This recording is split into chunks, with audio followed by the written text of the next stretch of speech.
Vivo देवा इष्टान् भोगान् वो देवा इष्टान् भोगान् विवो देवा इष्टान् भोगान् हि वो देवा दास्यन्ते यज्ञभाविता दास्यन्ते यज्ञभाविता दास्यन्ते यज्ञभाविता दास्यन्ते यज्ञभाविता इष्टान् भोगान् विवो देवा दास्यन्ते यज्ञभाविता इष्टान् भोगान् हि वो देवा दास्यन्ते यज्ञभाविता इष्टान् भोगान् विवो देवा दास्यन्ते यज्ञभाविता इष्टान् भोगान् हि वो देवा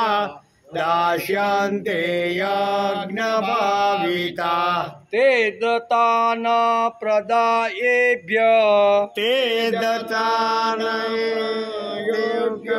ते दत्तान प्रदायेभ्यो ते दत्तान प्रदायेभ्यो यो भुक्तेस्तेन एव च यो भुक्ते तेन एव स यो भुक्तेस्तेन एव स यो भुक्ते तेन एव स ते दत्तान प्रदायेभ्यो यो भुक्तेस्तेन एव च ते दत्तान प्रदायेभ्यो यो भुक्ते तेन एव स ते दत्तान प्रदायेभ्यो यो भुक्तेस्तेन एव स ते दत्तान प्रदायेभ्यो यो भुक्ते तेन एव स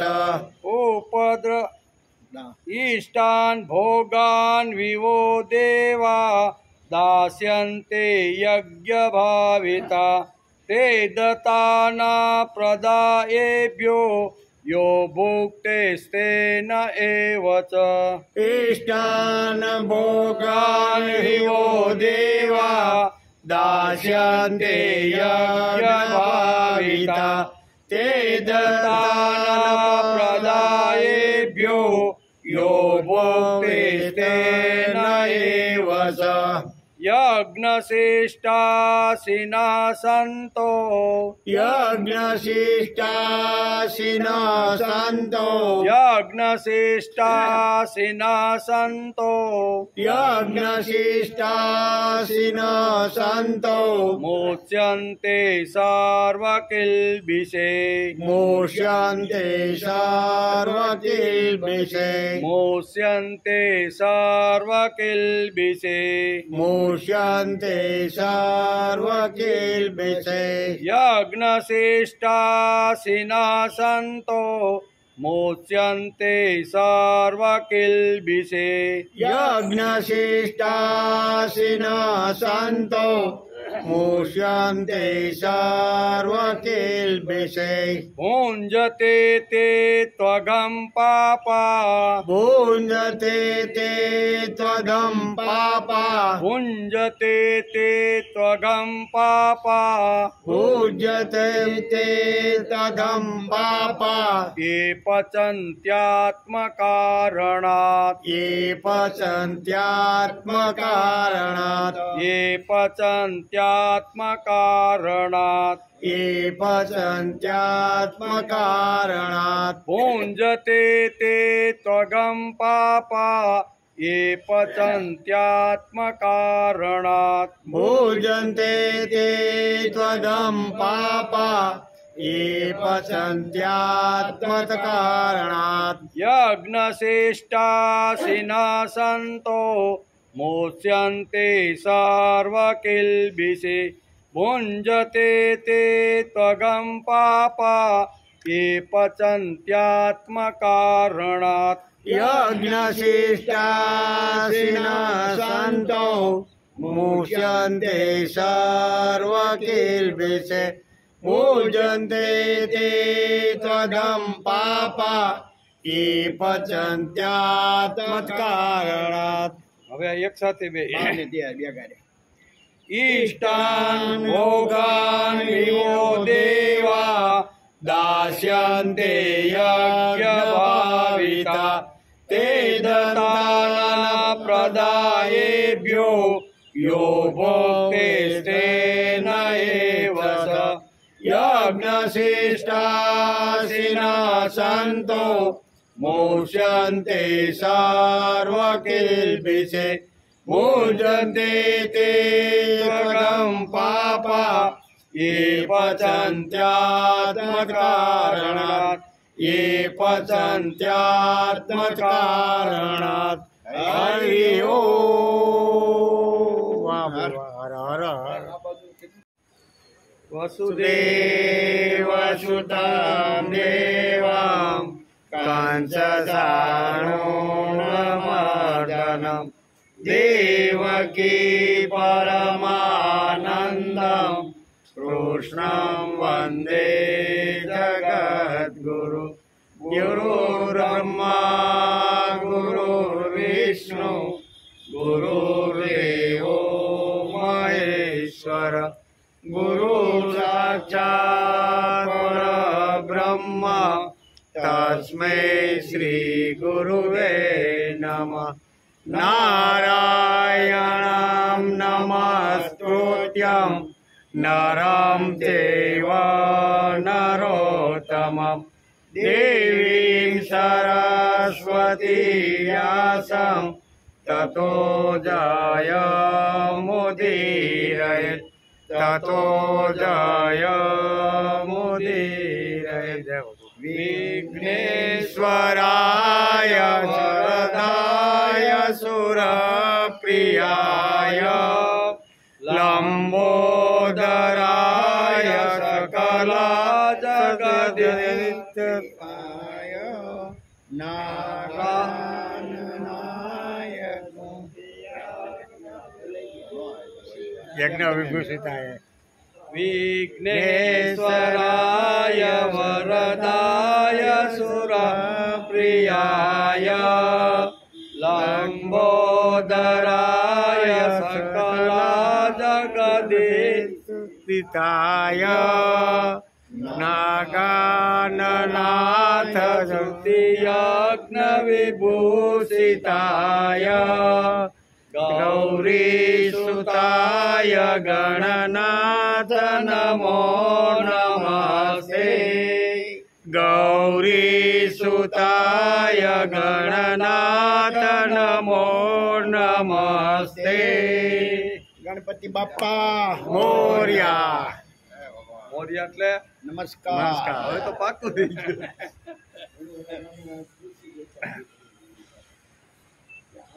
આપણે હું વિઘ્નેશ્વરમાં એકાદો શબ્દ કોઈ આડો હવળો મૂકી જાય ને એટલે આંખો અહીંથી વિખાઈ જાય એમ થઈ જશે ચિંતન શરૂ થયું એને 167મો દિવસ આજે સાંભળો હવે 167મો દિવસ આપણો થયો છે ગઈકાલે આપણે શ્રીમદ ભગવદ્ ગીતાના 3જા અધ્યાયના 12મા શ્લોકનો વિચાર કરતા હતા. અડધે પલ્લે પૂગ્યા, એક ચરણ કા આપણો ટાઈમ પૂરો થઈ ગયો. આજે જરીક જોઈ લઈ. ઈષ્ટાન ભોગાન વિવો દેવા દાસ્યન્તે યજ્ઞ ભાવિતા તે દત્તાને પ્રદાયેભ્ય ભુંક્તેસ્તેન એવ ચ. યજ્ઞ વડે પુષ્ટ થયેલા દેવતાઓ પણ તમને બધાને વણ માગ્ય કર્તવ્ય પાલનની ઈચ્છાની સામગ્રી આપતા રહે છે. આ રીતે તે દેવતાઓ દ્વારા અપાયેલી સામગ્રીને જે પુરુષ બીજાની સેવામાં અથવા બીજાના કલ્યાણમાં નહીં આપીને પોતે જે ભોગવે છે તે ચોર છે. આ ગુજરાતી ભાષાંતર આવી એનો આપણે વિચાર ગઈકાલે કરતા હતા. ભગવાનનો ભાગ કાઢ્યા વગર જે ભોગવે છે તે ચોર છે. આ લીટીમાં શું કહે છે? ભુંક્તેસ્તેન એવ ચ, કે ભગવાનનો ભાગ કાઢ્યા વગર જે પોતે જ ભોગવે છે એને ચોર શ્રીમદ ભગવદ્ ગીતાકારે કીધો છે. ભગવાનનો ભાગ કાઢ્યા વગર જે ભોગવે છે તે ચોર છે. જે ભગવાનનો ભાગ હજમ કરી જાય છે તેને ફટકા પડ્યા વગર રહેતું નથી. વહેલા મોડા દવાખાના ના આવે, કોર્ટના આવે, ખેતીવાડીના આવે, માંદગીના આવે, ઘણા બધા ફટકા. ભગવાન કાંઈ ડાયરેક્ટ કાંઈ ફટકો લઈને આવતો નથી, પણ ઘણીવાર માણસને આવી રીતનું થાય છે. ફટકો ભગવાન માર્યા વગર રહેતા નથી. ગીતા કહે છે કે સૌ પ્રથમ એક સિદ્ધાંત માન્ય થવો જોઈએ કે મને જે ભગવાન આપે છે અથવા તો ભગવાન મને જે મોકલે છે તે ભગવાનની મદદથી જ મને મળતું રહેલું છે. ભગવાનની મદદથી અને ભગવાનની કૃપાથી જ મને જે કાંઈ ભોગ મળે છે ને એ ભગવાન જ મોકલતા રહેલા છે. એટલે કે આ માનવમાં જ શંકા, એટલે કે આ માનવામાં જો શંકા હોય તો મારે વિચાર કરવો જોઈએ કે હું એકલો કમાઈ શકું છું? એકલો કમાઈ શકતો નથી. અંદર કોઈ આપણી સાથે આપણી જોડે છે, એ આપણી જોડે છે. તેથી આપણે આપણી નોકરી, ધંધો, વ્યવહાર જે કાંઈ હોય આપણે બધું કમાવાનું કરીશું. તેથી અહીં કહે છે કે આપણી જોડે કોઈક છે. મને જે કંઈ મળે છે તેની કૃપાથી મળે છે અથવા મદદથી મળે છે. બે રીતે માણસને ભગવાન આપે. એક તો કાં તો ભગવાન મદદ કરે અને કાં તો ભગવાનની કૃપા થાય તો મળે છે. બે રીતે ભગવાન આપે છે. આપણે આ બે ભાવમાંથી જે ભાવ માનવો હોય તે માનો, કૃપા અથવા મદદ. ભગવાનની કૃપા માનો તોય વાંધો નથી, અને ભગવાન મદદ કરે છે એ જો આપણે માની તો પણ કાંઈ વાંધો નથી. આપણને જે કાંઈ વસ્તુ છે, વ્યક્તિ છે, વિચાર છે, ધન છે, સંપત્તિ, દોલત, જે કાંઈ આપણે ભગવાન જે કાંઈ મોકલે છે ને એ ભગવાનની કૃપાથી જ મળે છે. ભગવાનની મદદથી જ આપણે બધું મળતું રહેલું છે. આપણે આ બે ભાવનામાંથી જે માનવો હોય તે માનો, કાં કૃપા અથવા મદદ. ભગવાનની મદદથી મળતું હોય તો ભગવાન તેમાં ભાગીદાર છે. ભગવાનની મદદથી જો આપણે કાંઈ વૈભવ, શક્તિ, બુદ્ધિ જે કાંઈ મળ્યું હોય તો એમાં ભગવાનનો ભાગ છે. ભગવાન તેમાં ભાગીદાર છે. અને જો તેની કૃપાથી મળતું હોય તો આ બધું એનું જ છે ભાઈ. બે વસ્તુ છે, કાં તો કૃપા અને કાં તો મદદ. મદદથી એટલે એને અહીં કહે છે ભગવાન જો મદદ કરતા હોય તો આ માનવાનું, અને કૃપાથી મળતું હોય તો ભગવાનના ચરણમાં સમર્પિત કરી દેવું જોઈએ. તેથી ભગવાનની મદદથી મળતું હોય તો ભગવાન તેમાં ભાગીદાર છે, અને જો તેની કૃપાથી જ મળતું હોય તો તે બધું તેનું જ છે. એમ ભગવાનની કૃપાથી મળતું હોય તેનું છે. પહેલી વાત એ છે કે આપણી કમાણીની અંદર ભગવાનનો હાથ છે. હાથ છે કે નહીં? આપણે કમાણી જે કાંઈ કરવા માટે જાય છે એમાં ભગવાનનો જ હાથ છે. ભગવાનનો જ હાથ છે. આપણને જે ભોગો મળ્યા તેમાં ભગવાન છે કે નહીં? ભગવાનને ઉડાડી દઈએ તો ઘણીવાર ફટકા ખાવાનો સમય પણ આવી દઈએ. ભગવાનને ઉડાડી દો કે મારો મહેનત, મારો પુરુષાર્થ, મારી અક્કલ, મેં એટલી બુદ્ધિ વાપરી એટલે મને આટલું ધન અથવા મને આ વૈભવ મળ્યો, અને ભગવાનને ઉડાડી દે માણસ. ઘણા માણસો ઉડાડી દે કે મારી મહેનત, મારો પરસેવો, મારો પુરુષાર્થ, મારું સાહસ મારી અક્કલ, મારી હોશિયારી આમ કરીને મળતું રહેલું જે કાંઈ છે ને એમાં એ પોતાને આવી રીતે ક્રેડિટ બધાને આપે, પણ ભગવાનને આપતા નથી. અહીં કહે છે કે ભગવાનને કોઈ પણ રિદ્ધિ સિદ્ધિ ભગવાન જો આપણે ત્યાં મોકલે અને ભગવાનને જો આપણે ઉડાવી દઈએ તો ભગવાન ફટકા માર્યા વગર રહેતો નથી. મારે જ કોઈ પણ રીતે ફટકા મારે ને મારે. તેથી ભગવાનની મદદથી મળતું હોય તો તેને પહેલી વાત એ છે કે આપણી કમાણીમાં ભગવાનનો હાથ છે. ખેડૂત ખેતી કરે છે તેમાં ખેડૂત અને બળદ બંને મળીને ખેતી થાય. જૂના કાળની, હવે તો ટ્રેક્ટર આવી ગયા, પણ ટ્રેક્ટર હોય તો ડ્રાઈવર તો જોઈ જ કે નહીં એમ. પણ કહેવાનો તો જૂના કાળની આ વાત છે. દાદા ઘણીવાર બધી જૂની વાતો આપણી સામે મૂકે એમ. દાદા કે આપણે જે ખેતી કરી છીએ, આપણે જે હળ ચલાવી છીએ, કે મોસમની અંદર કળમ લઈને મગફળીના આપણે બધું કાઢીએ છીએ, તો એનું કારણ શું છે કે હું અને મારો બળદ બંને અમે ભેગા થયા ત્યારે જ મારી ખેતી થાય છે. તેથી કહે છે ખેડૂત ખેતી કરે છે તેમાં ખેડૂત અને બળદ બંને મળીને ખેતી કરે છે. પછી જે અન્ન ઉત્પન્ન થાય તે ખેડૂત એકલો જ ખાય અને બળદને ભૂખ્યો રાખે તો કેમ ચાલે? હાલે કે ના, બળદને ભલે ભૂખ્યો રહ્યો, એને ખાલી કામ જ કઢાવી લ્યો તો હાલે? ભગવાન આ બહુ સરસ આ શ્લોકની અંદર આપણે નાના દ્રષ્ટાંતો આપીને આ વાત સમજાવવા માગે.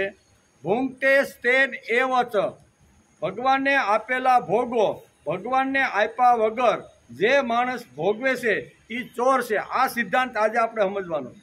ભગવાને આપેલું છે, યજ્ઞ કરે એટલે દેવતાઓ ખુશ થાય, ને દેવતાઓ ખુશ થાય એટલે મન વાંછિત ફળ આપને મળે છે, અને મન વાંછિત ફળ મળ્યું એટલે આપણે એકલા જો ભોગવવા લાગીએ તો આ ભગવાન કહે છે ભૂંગતે સ્તેન એવ ચ, એ ચોર છે એમ.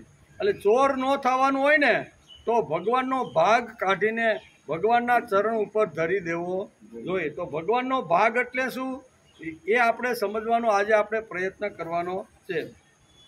તેથી ખેડૂત ખાય અને બળદને ભૂખ્યો રાખે તો હાલે નહીં. બળદને પણ ઘાસ નીરવું પડે, એને પણ ખવડાવવું પડે એમ. આમાં આપવાવાળો ખેડૂત છે અને લેવાવાળો બળદ છે. બળદ માગતો નથી પણ આપણે તેને આપીએ છીએ કે નહીં? માગે કોઈ દી? એ માગે નહીં પણ આપણે એને આપીએ. આપણે ખબર છે કે આ સવારના 5 વાગ્યાથી મારી સાથે કામ કરે છે ને 12 વાગ્યા સુધી મારી જોડે જ આણે કામ કર્યું છે.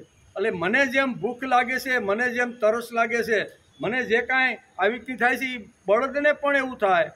તેથી ખેતી કરે એટલે બળદ અને ખેડૂત બંને સાથે મળીને ખેતી થાય, અને ખેડૂત પછી એવો વિચાર કરે કે ના આ તો બધું મારા બાપનું છે. ઘાસ જે થાય વેચી નાખે ને બળદને ખવડાવે નહીં તો શું થાય? માગતો નથી પણ આપવું પડે કે નહીં?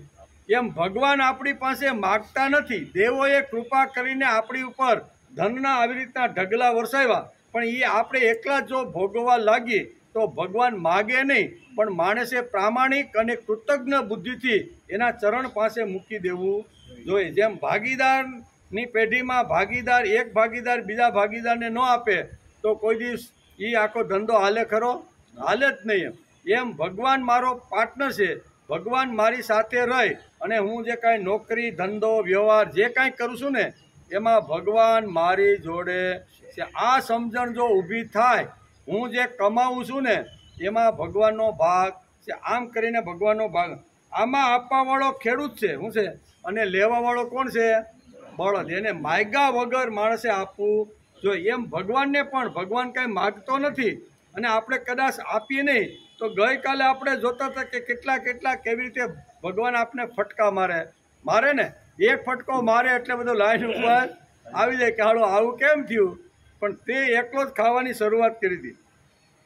બળદ માગતો નથી તેમ ભગવાન પણ માગતા નથી. વાસ્તવિક ભગવાનને બળદ સાથે સરખાવાય નહીં. એમ ભગવાનને બળદ સાથે સરખાવાય, પણ દ્રષ્ટાંત તરીકે આપણે જો આ શ્લોકને સમજવાનો હોય તો એના માટે બીજું કોઈ દ્રષ્ટાંત આપણી પાસે ન હોય તો આ એક આપણે જ ખેડૂત છે એટલે ખેડૂતનું જ આપણે દ્રષ્ટાંત આપી શકીએ એમ. કે તેથી પણ એટલે કે બળદ સાથે સરખાવાય નહીં, પણ જવા માટે એટલે કે આ સમજવા માટે આપણે આ દ્રષ્ટાંત લીધું. એમ બળદ માગતો નથી પણ છતાં એનો ભાગ આપણે આપીએ, કારણ કે 3 વાગે પાછો એને ખવડાવી પીવડાવીને જોડવાનો છે. એટલે કહેવાનો અર્થ આ છે. ભગવાન માગતા નથી, પણ માણસ એટલે કે માણસની કંઈક ખાનદાની છે કે નહીં? આ સૃષ્ટિમાં ખાનદાન માણસની જ કિંમત થાય છે. માણસની ખાનદાન તરીકે જ માણસની કિંમત થાય છે. માણસની કિંમત થાય ક્યારે? ખાનદાન, બે શબ્દ છે. ખાન એટલે ખાવાનું અને પછી દાન, બે વાતો માણસની અંદર. મને જે ભોગ મળ્યા છે એ મારે થોડા ભોગવવાના અને થોડા ભોગ બીજાને, ખાનદાન એટલે બીજા દાન તરીકે બીજાને આપવા. એટલે આવું જેનું જીવન છે એની સમાજમાં કિંમત છે. પ્રભુના દરબારમાં પણ ખાનદાન માણસની કિંમત. ભોગાન્બીઓ દેવા દાસ્યંતે યજ્ઞ ભાવિતા, તેમાંથી ભગવાનનો ભાગને આપે છે તે જ ખાનદાન ગણાય છે. મારી કમાણીમાં ભગવાનનો ભાગ છે અને એ ભાગીદારને મારે ભાગ આપવો જોઈએ, આવું જે વિચારીને જે ભાગ આપે છે એને ખાનદાન કહેવામાં આવે છે. ઈષ્ટાન ભોગમાં કેવળ પૈસા નથી આવતા.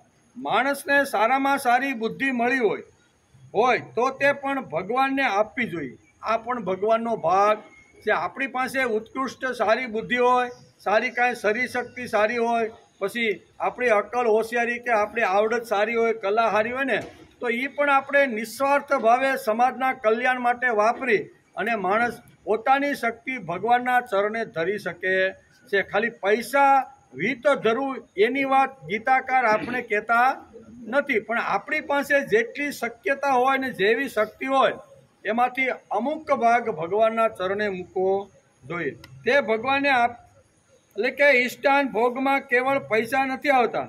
માણસને સારામાં સારી બુદ્ધિ મળી હોય તો તે પણ ભગવાને આપેલી છે. તેથી એ બુદ્ધિ ભગવાનના કાર્ય માટે, એ બુદ્ધિ સમાજના કલ્યાણ માટે પણ નિસ્વાર્થ ભાવે માણસને વાપરવી જોઈએ.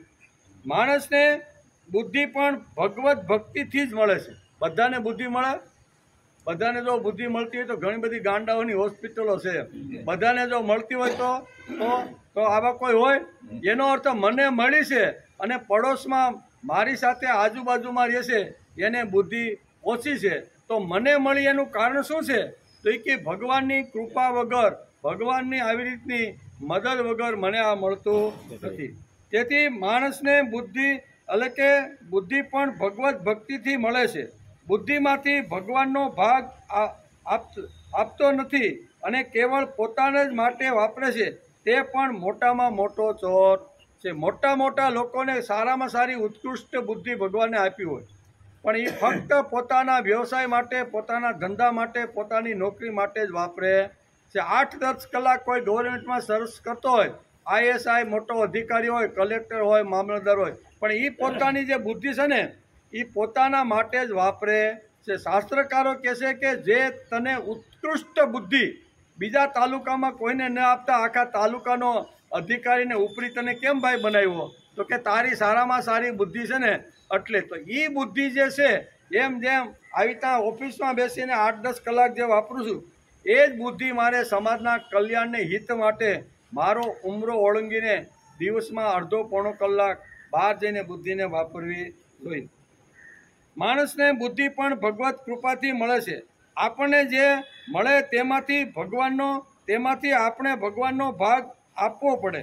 ભગવાનનો ભાગ આપવો એ કંઈ સત્કર્મ નથી. એમ આને સત્કર્મ, એ તો આપણી ફરજમાં આવે ભાઈ. એક ભાગીદાર બીજા ભાગીદારને ન આપે તો એ કાંઈ સત્કર્મ આપે તો કાંઈ સત્કર્મ થયું? એ એની આવી રીતની ભાગીદારી પેઢીમાં દીઠ બનાવેલું છે. જે કાંઈ નફો થાય એ આપણે વેચી લેવાનો. ઇન્કમ ટેક્સની અંદર આપણે ઇન્કમ ટેક્સ ભરીએ અથવા GSTમાં જે કાંઈ આપણું આવતું એ બધું ભરીએ તો એને દાન કહેવાય? એને દાન કહેવાતું? એને દાન ન કહેવાય. એ તો નહીં આપો તો ગમે એમ કરીને તમને તમારા ઘેરે ગમે તેમ આડાવડા કરીને તમારું બધું તપાસ કરે કે નહીં? ઘણે એટલે કે GST આપણે જે ભરીએ છીએ, ઇન્કમ ટેક્સ જે કાંઈ ભરીએ છીએ ને આવકમાંથી, એ કાંઈ આપણે દાન કરતા નથી. આટલી વ્યવસ્થા હું સમાજની ભોગવું છું.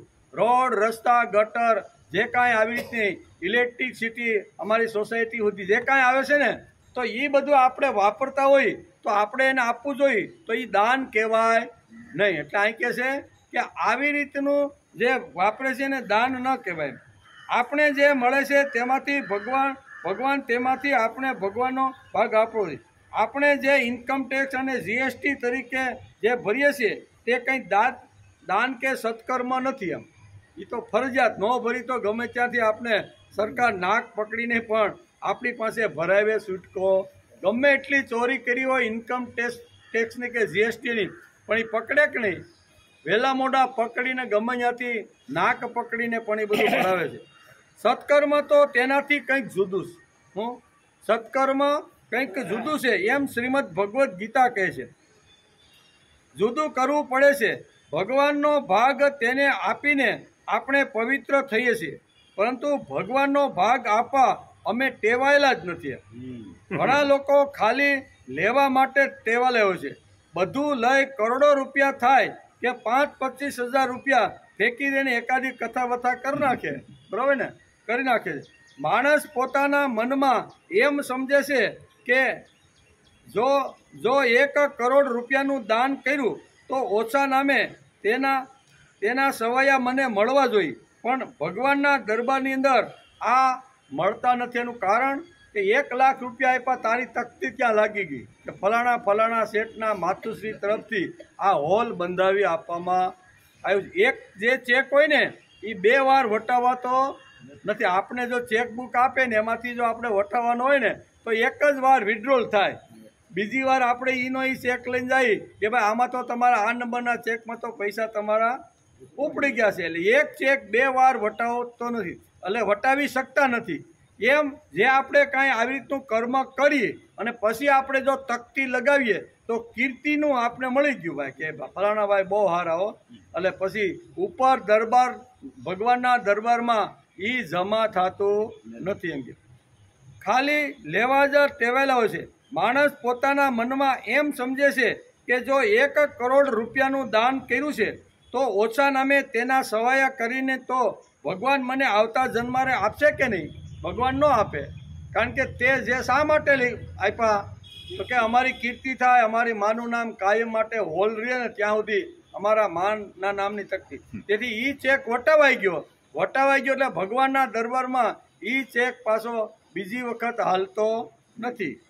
વાસ્તવિક ગીતા કહે છે કે તેને કંઈ જ ન મળે, કારણ કે 1 કરોડ આપ્યા છે. તેથી તે બિલ્ડિંગ ઉપર તેમની તકતી લાગી ગઈ, તેમને આપેલા રૂપિયાની કીર્તિ લાગી ગઈ. ચેક વટાવાઈ ગયો, બીજી વાર ચેક ચાલે, ચેક વટાવી નાખો ભાઈ, તારી કીર્તિ તારે જોતી હતી, તારું નામ આજુબાજુના સોસાયટીમાં, ગામમાં, જિલ્લામાં થવા લાગ્યું કે ફલાણા. માણસ ભગવત કાર્યમાં લૂંચાઈ કરે છે પણ તે સામાજિક કામમાં લૂંચાઈ કરતો નથી. એનું કારણ સમાજ ગળચી પકડીને પણ કરાવે. આપણી પાસે ધન સંપત્તિ હોય ને તો મોટા લોકો ગમે એમ કરીને આવી રીતના કરે છે. પ્રભુનું કામ આવ્યું કે ધર્મદાનું કામ આવ્યું એમ માણસ સમજે છે. એટલે કે તેમાં કંઈ પૂછવાવાળો નહીં, કોઈ બોલાવવાવાળો નહીં એવું લાગે છે. પણ ધર્મ એટલે અધિકાર છે. ધર્મ એટલે અધિકાર છે. તે ભગવાને આપેલો અધિકાર છે. ભગવાને આપેલો જે અધિકાર છે ને એ અધિકાર પ્રમાણે માણસને જીવન જીવવાનો પ્રયત્ન કરો. ભગવાને કયો અધિકાર આપ્યો છે તો કે ભગવાન કહે છે કે માણસ જ્યારે આવી રીતનો યજ્ઞ કરે અને એ યજ્ઞથી ભગવાન પોતે સંતુષ્ટ થાય અને સંતુષ્ટ થયા પછી ભોગના ઢગલા ભગવાન આપણી પાસે મોકલે અને એમાંથી ધર્મ, ભક્તિ, અધ્યાત્મ, સમાજના કલ્યાણ માટે મળેલી સંપત્તિ વાપરી છે. આ ભગવાન અધિકારથી આ વાત લખે છે. ભગવાન સાથે લૂંચાઈ કે અપ્રમાણિકા થયા કે ફટકો લાગવાનો. બીજા સાથે અપ્રમાણિક થાય તો કદાચ થોડીક વાર ચલાવી લે, પણ ભગવાન સાથે જો અપ્રમાણિક થયા તો ફટકો પડવાનો. આજ નહીં તો કાલ નહીં તો આવતા જન્મારે. પણ જે સારું નરસું જે કર્યું છે એ કાં તો સારું કર્યું હોય તો સ્વર્ગ અને નબળું કર્યું હોય તો ફટકા પડવાના.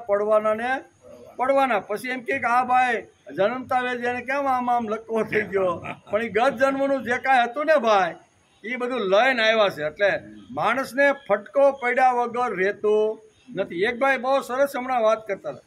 એ કે 15 દિવસની અમારા લગભગ 20 જણાની અમે યાત્રા આજથી 7-8 વર્ષ પહેલાં કે ગોઠવી. 7-8 વર્ષ પહેલાં આ બધા ફરવા માટે ગયા અને 15-20 દિવસ હિમાલયના આન ત્યાં ગોકુળ, મથુરા બધે ફર્યા. 20-25 દિવસ, બરોબર. બહુ સારી રીતે આખી ગ્રુપ સારું હતું. એમાં એક ગ્રુપની અંદર એક ભાઈ એવા આવી ગયા કે 100% લોભ. કેવો? મમરા થોડાક લાવ્યા હતા, મમરા ને સેવ કોથળી એક ભરીને, બરોબર. બીજા જ બતે તો મારા તમારે ડબરા ભરીને ગયા હતા કે આપણે ક્યાંક અટવાઈને થાય ને તો આપણે ઢેફલા ખાવા. એ બધા પોતપોતાના સારી રીતે ભાથા લઈને ગયા હતા. પણ એક ભાઈ એવો હતો કે ત્યાં તો હોય ને આપણી ગ્રુપમાં બધા, આપણે ક્યાં એટલે ઘરવાળીને ના પાડી દીધી કે મમરાની થેલીને થોડીક સેવ નાખી દઈએ. એમ કરીને મમરાની થેલીને આન તેન બધું લાવે. જ્યાં જ્યાં આ બધું ગ્રુપ કે હાલો આ તો આપણે સવારનો નાસ્તો કરી લેવું છે, પછી સાંજે જમવાનું છે, બપોરે જમવાનું નથી, એમ કરીને ફૂલ પેટે નાસ્તો બધું કરી લે. તો ઓલાભાઈ પોતાની મમરાની થેલી રાખીને ખાડે ને પછી ઓલા ઢેફલા જે કાંઈ હોય ને એ બધું આગળ આરોગ્ય પોતે. એમ આમ કરતાં કરતાં લગભગ 12-13 દિવસ થયા અને અમૃતસર ગોલ્ડન ટેમ્પલમાં આખું ગ્રુપ ગયું. હોટલની અંદર ઉતર્યા. એ ભાઈ વાત કરતા હતા કે ગોલ્ડન ટેમ્પલ ત્યાં અમૃતસરની અંદર ઉતર્યા અને ઉતર્યા પછી બધાએ નક્કી કર્યું કે ભાઈ આજે આપણે ફ્રૂટ જ ખાવું છે, બીજું કાંઈ ખાવું નથી. આ અમૃતસરમાં ફ્રૂટ સારું મળે છે. એટલે બધાએ કીધું કે ભાઈ જેને જે ફ્રૂટ ખાવું હોય ને 2-3 જણા જાય. અહીં અમારા નનુભાઈ જે હોય ને હોશિયાર, એ કે 2-3 જણા જાય એને પૈસા આપો બધાને. એટલે બધાએ કોઈ 50, કોઈ 100, કોઈ 60, 70, જેને જેવી રીતનું કેળા સફરજન જે ખાવું હતું એ બધાએ પોતપોતાએ બધાએ આપ્યા. તો બોલા મમરાવાળા ભાઈને કે તમારે કે મારે કાંઈક ફ્રૂટ બૂટ કાંઈ આપણે ખાવું નથી, એટલે એને કાંઈ પૈસા ન આપ્યા. અને ઓલા ભાઈ તો કોથળો ભરીને 2-3 જણા ગયા હતા ને, બધા 4-5 ટાઈપના બધા અલગ અલગ ફ્રૂટ લાવ્યા, વચ્ચે મૂક્યા ને બધા પછી કુંડાળામાં બેઠા. તો એ ભાઈએ પેલું કેળું ઉપાડ્યું, કોને પૈસા નહોતો એને કેળું, પછી સફરજન ઉપાડ્યું, પછી 2 ચીકુ ખાધા. એટલે બાજુમાં એક ભાઈ બેઠા હતા ને, એટલે તું તો એમ કહેતો હતો કે મારે કાંઈ ખાવું નથી, તે પૈસા તો નહોતા આપ્યા કે. પછી મને એમ થયું આ જોયા પછી મને લાગ્યું કે હાલી થોડુંક નાખી દઉં કે, બરાબર. એટલે આવા ઘણીવાર લોભિયા લોકો હોય તો એને ફટકો એવી રીતનો પડે. એ ઘેરે જ્યારે બધા આવ્યા પ્રવાસ કરીને, આવ્યા અને પોતાનો વૈભવશાળી બંગલો હતો, એમાં એનું સંયુક્ત કુટુંબ. જે બાપા સારી રીતે પ્રવાસમાં જીવે એટલા માટે છોકરાને 20,000 રૂપિયા આપેલા. કેટલા? કે બાપા તમારે આ બધે વાપરવા, તીર્થસ્થાનોમાં જે ખાવા પીવાનું હોય ને, પણ એમાં તો બધા લગભગ મોટા ભાગના પૈસા પાછા આવી બાપા લાવ્યા, એક પૈસો ક્યાંય વાપરો નહીં. અને વાત એવી બની કે એ એક ભાઈ વાત કરતા હતા કે સોસાયટીમાં એ ભાઈ આવ્યા, અમે બધા મળવા માટે ગયા અને 2-4 દિવસ થયા ને તો એની પુત્ર વધુ છે ને શાક માર્કેટમાં સોનાનો હાર પહેરીને શાક માર્કેટમાં ખરીદી કરવા માટે ગયા. ખરીદી કરતા કરતા ઓલાની નજર પડી, ઓલાને કેવા ઓલા ચેન ચેકર હોય ને, ઓલા કાપવાવાળા, ગળા કાપવાવાળા, હા સિટરિયા. એને જોયું કે આ બેન માર્કેટમાં ફરે છે અને મોકો મળે ને, એ મોટી પેલા 2 વ્હીલ લઈને આવ્યા અને પાછળ એક બેઠો, તેને જોયું કે મોકો મળે ને તો આનો હાર, એવડો મોટો હાર ખેંચીને વી ગયા. એ વખતનો એમ. આજે એની કિંમત ગણો તો કેવડી થાય? ફટકો પડ્યો કે નહીં? તમે ભલે ન્યા નો વાપરું, તીર્થ ક્ષેત્રમાં ખાવાનું બીજાનું ખાધે રાખ્યા, તમે શું કહ્યું? બીજા બધાનું ખાધે રાખ્યા. તો આ ફટકો પડ્યો કે નહીં? પોતાના જ ઘરમાં લાખો રૂપિયાનો ફટકો પડ્યો અને હાર ગયો. એમ ભગવાન કોઈ પણ રીતે, પછી દવાખાનું હોય, કોર્ટ હોય, પછી ઝીંડવામાં ઈડું ઘૂસી જાય, બરોબર ને, ગોગડા માંડવીના થઈ જાય, ઘણું આવું થાય કે ન થાય? ફેક્ટરી બંધ પડી જાય, ઘણા બધા ફટકા મારવાની ભગવાન પાસે ઘણી બધી યોજનાઓ છે. એટલે ભગવાનના કામ માટે, ભગવાનના આવી રીતના યજ્ઞીય કાર્ય માટે જે માણસ લુચાઈ કરે છે ને અને ભગવાનને બનાવે છે ને, ભગવાન પ્રત્યે જે અપ્રામાણિક રહે છે ને, એમાં ગીતાકાર કહે છે એને ફટકા પીડ્યા વગર રહેવાના નથી. આ મોટામાં મોટો ચોર છે. કેવો? ભૂંકતે સ્ટેન એવો, આવો શબ્દ અહીં વાપરો છે કે એ મોટામાં મોટો ભયંકર ચોર છે. ગમે તે રીતે મારી પાસે એની પાસેથી લેવાની તાકાત છે, કોઈ પણ રીતે હું લઈ શકું છું. આમ ભગવાન બહુ સ્પષ્ટ કહે છે. ચોર એટલે કે અહીં કહે છે કે ભગવાન સાથે લૂંચાય કે અપ્રામાણિક થયા કે ફટકો પડવાનો જ. ભગવાન કોઈને છોડતા નથી. આજના શ્લોકમાં ભગવાન આવા માણસને ચોર, માણસ છે ને એને ચોર કહેવામાં આવ્યો છે. ચોર પકડાય, ચોરીનો મુદ્દામાલ ઘણો મળે, પછી આ ચોરની સાથે પોલીસ કસ્ટડીમાં જે પોલીસ લોકો વ્યવહાર કરે ને એવો વ્યવહાર ભગવાન આપણી સાથે કરે. શું કરે? ચોર પકડાઈ જાય ને મુદ્દામાલ મળી જાય ને પછી પૂછે દંડા મારી નો પેલો જવાબ આપે ને તો હુવડાવે ને માથે મીઠાના પાણી છાંટીને એવું બધું ઓલો બોકારા બોલી જાય કે ભાઈ હા બારડોલીમાંથી મેં આઈ કરી હતી, વ્યારામાંથી આઈ કરી હતી, સુરતમાંથી આ સોનાના બધું બોલે કે નહીં, કાગડાની જેમ બોલવા લાગ્યા. ચોર કરીને આવે અને પકડાઈ જાય તો કસ્ટડીમાં જેટલું અહીંયા પોલીસો એને કરે છે એટલું જ ભગવાન આપણે કોઈ પણ રીતે ભગવાન આ ચોર જે લોકો છે ને એને ભગવાન ઓળખા વિના ને પકડ્યા વિના રહેતા નથી. કસ્ટડીમાં પોલીસ ચોર સાથે દંડા મારવાનો વ્યવહાર કરે તેવો જ વ્યવહાર ભગવાન કરે. ભગવાન દંડો લઈને ન આવે પણ આપણા વ્યવહારમાં ધંધામાં અથવા બાળકને ઘણીવાર સારો દીકરો હોય ને ઘણીવાર બુદ્ધિમાન હોય પણ એવા જગ્યાએ ફસાઈ ગયો ને મોટરસાઇકલમાંથી પડી ગયો હોય અને બ્રેઇન હેમરેજ થઈ જાય પછી આપણે દેખાડો આટલો કેવડી મોટી ફેક્ટરી ચલાવતો હતો ને હવે તો પથારી ઉપર આવી ગયો. ભગવાન કાંઈ ડાયરેક્ટ કાંઈ દંડો લઈને આવતા નથી પણ કોઈ પણ રીતે ભગવાન પોતાનો ભાગ લઈ લે છે. જે માણસ પ્રામાણિકતાથી ભગવાનનો ભાગ કાઢતો નથી તો ભગવાન કે તારી પાસેથી લેવાના અનેક રસ્તાઓ મારી પાસે છે અને પ્રામાણિકતાથી જો તું નહીં આપને તો તું ચોર છો એવું ભગવાન કહે છે.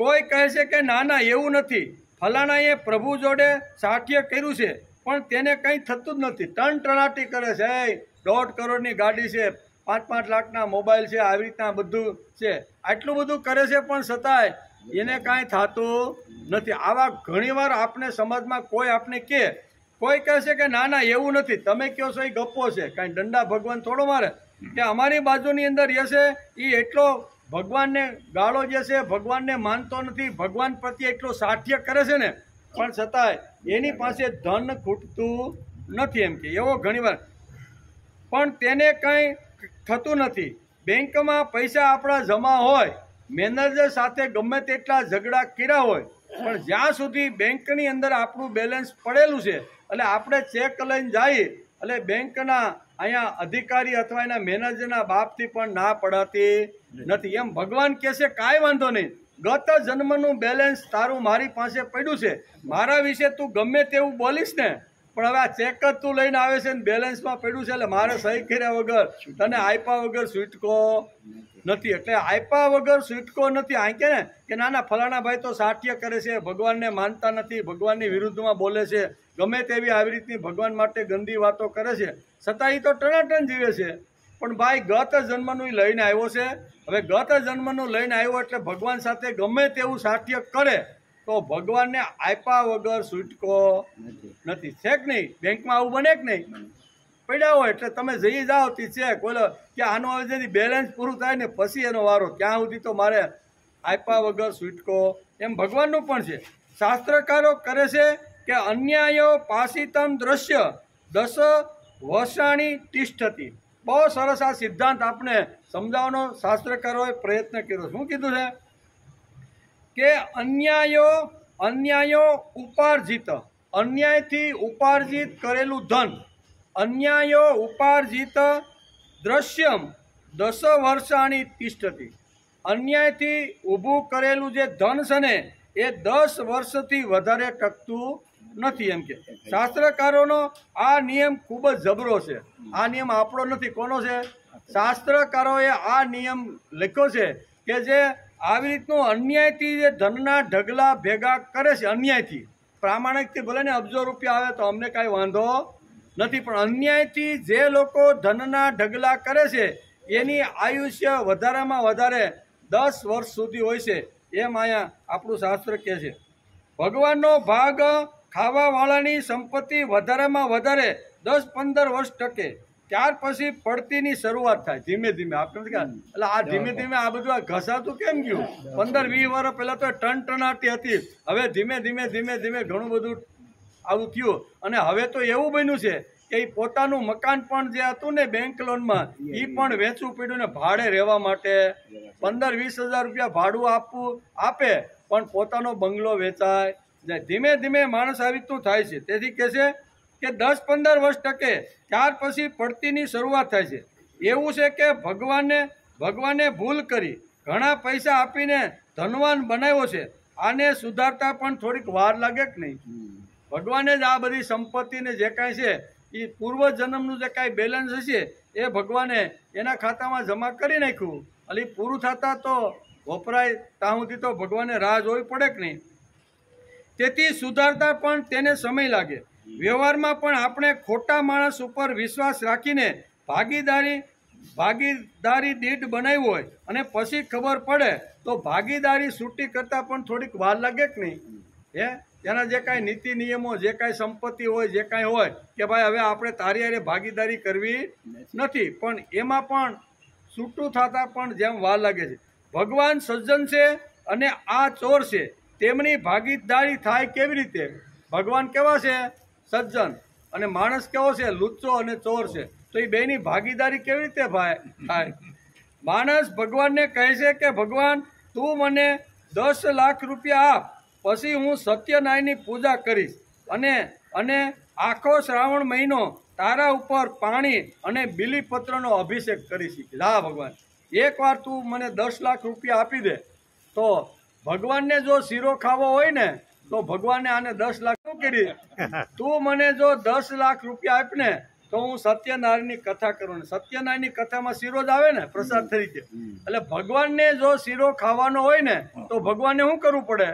ભગવાનને એને 10 લાખ આપવા પડે. 10 લાખ આપે ને એટલે પછી એમાંથી સત્યનારાયણની પૂજા કથા કરે અને પછી આખો શ્રાવણ મહિનો એ જ પૈસાથી આવી રીતનો અભિષેક કરે. કહેવાનો અર્થ કે માણસ આજે આવી રીતનો થઈ ગયો છે. ભગવાન સાથે પણ કન્ડિશન કરવામાં કોઈ પ્રકારની આવી રીતની રાખતો નથી. તે માટે બ્રાહ્મણને બોલાવે અને 100 રૂપિયાની દક્ષિણા આપીશ. આવી પતાવટ ભગવાન પાસે ચાલતી નથી. ભગવાન પાસે કે આવી પતાવટ કરવા માટે જાય તો હાલે? ના, ભગવાન તું મારું આટલું કામ કરી દે ને તો તારા માટે હું આટલું કરીશ. એટલે એ શું થયું? તું પહેલાં મારું કામ કર અને પછી હું તારું કામ કરું. એટલે ભગવાન સાથે પતાવટ કોઈ દિવસ ચાલે નહીં. આ શ્લોકમાં તો ભગવાન પોતાના હકથી ભાગ માગે છે. હું આ 3જા અધ્યાયના 12મા શ્લોકની અંદર ભગવાન પોતાના હકથી પોતાનો ભાગ માગે છે. પોતાનો ભાગ હકથી માગે છે. જે માણસ ભગવાનનો ભાગ આપતો હશે તેને પાતક નહીં લાગે. ભગવાન કહે છે કે હું આપું એટલે કે કેવળ ભોગતા રહો એ ન ચાલે. તમે યજ્ઞ કરો ને યજ્ઞના પ્રભાવથી હું પ્રસન્ન થાવ અને તમને આવી રીતના તમારે ઈચ્છિત ભોગો હું તમને આપું અને એ ભોગ ફક્ત તમે તમારા માટે જો વાપરો ને તો એ બરોબર કહેવાય નહીં. ઈષ્ટાન ભોગાન વિવા દેવા દાસ્યંતે યજ્ઞ ભાવિતા તેદ તાને પ્રદાયેભ્ય ભૂંક્તેસ્તેન એવચ. આવું ભગવાને આ શ્લોકની અંદર બહુ સ્પષ્ટ સમજાવે છે. જે માણસ ભગવાનનો ભાગ આપતો હશે તેને પાતક નથી. ભગવાન કહે છે કે હું આપું એટલે કેવળ ભોગવતા રહો એ ન ચાલે. માણસને જે ભોગ મળે છે તે ભગવત શક્તિથી જ મળે છે. આમ ગીતાકારનું બહુ સ્પષ્ટ રીતે કહેવાનું છે. તમે જે પુરુષાર્થ કરીને યજ્ઞ કર્યો અને એ યજ્ઞથી હું પ્રસન્ન થઈ અને મેં જ તમને બધા ભોગો આપેલા છે. તેથી ભગવાનને આપેલા ભોગો ભગવાનને ન આપતા માણસ પોતે જ ભોગવે છે. એને શ્રીમદ ભગવદ્ ગીતાએ અહીંયા ચોરની ઉપમા આપી દીધી. તે ભયંકર અને મોટામાં મોટો ચોર છે. તેનો ભાગ જે લોકો ખાઈ જાય છે, હજમ કરી જાય છે, તે ચોર કહેવાય છે. ભગવાનનો ભાગ ભગવાન એ આપવાની તૈયારી હોવી જોઈએ. બરોબર ને? બુદ્ધિ હોય તો બુદ્ધિથી ભગવાનનો ભાગ કાઢો. ભાઈ કદાચ વિત આપણી પાસે ઓછું હોય અને સારી ભગવાને બુદ્ધિ આપી હોય, સારા વિચારો, સારી વાત આપી હોય તો એ બીજા પાસે જઈ એ સારી બુદ્ધિની વાત એની સાથે આપણે કરવી જોઈએ. એવી રીતે ઘણી બધી વાતો આપણી પાસે એવી છે કે જે વિત વગર પણ થઈ શકે. શરીરથી આપણે ઘસાઈ, ઇન્દ્રિયથી ઘસાઈ, મનથી ઘસાઈ, બુદ્ધિથી ઘસાઈ. બરોબર ને? તો એ બધું જે નિષ્કામ ભાવે ભગવત કાર્યમાં ઘસાવું ને એ ભગવાનનો ભાગ છે. ખાલી પૈસાથી જ ઘસાય તો જે ભગવાનનો ભાગ છે એવું નથી. પૈસા હોય તો વિત્તથી ઘસાય, ઘણા આવી રીતની વિદ્યાથી ઘસાય, ઘણા અલગ અલગ રીતે ભગવાન માટે જે ઘસાય છે તે ભગવાનનો ભાગ છે. તેનો ભાગ જે લોકો ખાઈ જાય છે, હજમ કરે છે તેને ચોર કહેવાય છે. ખરેખર આ જીવનનો એક લહાવો છે. ગીતા કહે છે કે તમે ખૂબ કમાવો અને ભગવાનનો ભાગ તરીકે આપતા રહ્યો, મને કાંઈ વાંધો તમે ઘણું બધું કમાવો અને કમાયો પછી તમે ભોગવો, પણ તમે એમ ન માનતા કે આ બધું મારું જ છે, મને આપ્યા વગર જો તમે ભોગવશો ને તો તમે ચોર છો. કમાવાની ના નથી, ભોગવવાની ના નથી, વિત્ત મેળવવાની પણ ના નથી, પણ મળ્યા પછી એમાંથી ભગવાનનો ભાગ માણસે કાઢવો જોઈએ. તેથી ખરેખર આ જીવનનો એક લાવો છે. ગીતા કહે છે કે તમે ખૂબ કમાવો અને ભગવાનને ભગવાનના ભાગ તરીકે આપતા રહો તો ભગવાન કે મને કાંઈ વાંધો નથી. લક્ષ્મીનારાયણને તેનો ભાગ આપવા જેવો લાવો બીજો કયો હોય ભાઈ? લક્ષ્મીનારાયણને પોતાનો ભાગ આપો એ તો બહુ મોટામાં મોટી વાત. ભગવાનને હું મારો ભાગ ભગવાનના ચરણે ધરું છું, તે મોટામાં મોટો લાવો છે. આવો લાવો માણસે લેવાનો પ્રયત્ન કરવો જોઈએ, પ્રભુને આપવું, અને જે આપે તે મોટો. ખાનદાન કેવો? ખાલી ખાય મોટો નહીં, પણ મળ્યા પછી ખાય પણ પોતે, અને મળેલી જે વસ્તુ છે એનું દાન પણ. ખાનદાન ખાવાનું અને આપવાનું બે વસ્તુ એની અંદર ભેગી છે. તેથી દરિયામાં કેટલું બધું પાણી છે હોય છે, પણ તે કોઈને આપે નહીં. તેની પાસેથી સૂર્ય પાણી ખેંચી લે છે અને વાદળો દ્વારા તે પાણી ધરતી માતાને તૃપ્ત કરવા માટે એ વાદળ રૂપે આવે.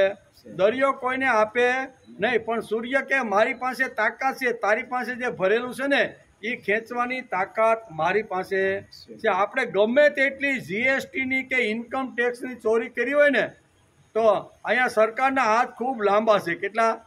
બહુ લાંબા છે. આજ નહીં તો કાલે પણ એ ચોરી પકડ્યા વિના રહેતા નથી. એમાંય ભગવાન કહે છે કે દરિયા પાસે ઘણી બધી આવી રીતનું પાણી છે, પણ એ કોઈને આપતો નથી. સુરત દાદા કે કાંઈ વાંધો નહીં, મારી પાસે તારું પાણી જે છે ને એ ખેંચવાની તાકાત છે. એટલે પાણી ખેંચે અને ખેંચે પછી એમાંથી વરાળ થાય, અને વરાળ થાય એટલે વાદળના રૂપની અંદર એ ધરતી ઉપર વરસી જાય છે.